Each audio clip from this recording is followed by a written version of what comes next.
But he look at you and me. He look at you that you are watching me. He look at us and he continue the cross. You are carrying a certain cross because there's a generation that if you fail to carry it on that place, you carry it and finish well, you will abort those generations. Well, it's not a good thing, but it's something you cannot forfeit it. Jesus could not forfeit the cross because he was looking at you. He was looking at me in the realms of the spirit. And he said, no, I can't. So when he to fulfill one prophecy, he said, what? My father, why have you forsaken me? Would God forsake man? No. That is why he initiated that thing. So there are things and processes we need to go through to make sure our next generation don't become a victim of life. Because God knew from the beginning. Amen. Amen.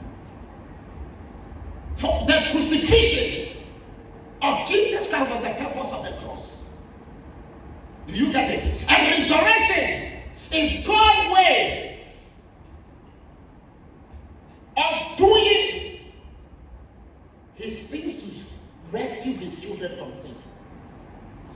If you did not go to the cross, you will not die for you to resurrect. If you don't go through the challenge, you will not come out with a testimony. How will you share testimony when you are not being tested? Amen. Amen. Is somebody getting me? That is why God was warning us. Hebrews chapter 6. Let's go to Hebrews chapter 6 verses 4 to 6. Let me show you something. He warned us that we should be careful when people go outside, because the only way to come to Jesus, to come to God, is only through the cross. Without the cross, there's no Christianity. Without the cross, God cannot see you and I say, because what price can you pay for yourself? It is only the price Jesus has paid that can give us a way.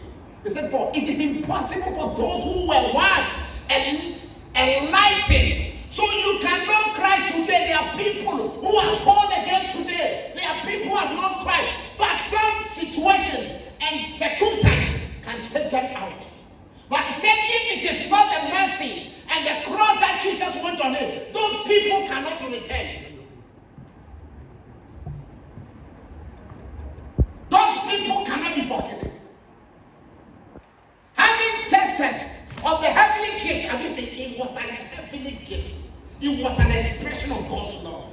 It was an expression of God's love. For Jesus to go to the cross and die, it was God's expression of his love to mankind. And having a test the heavenly gift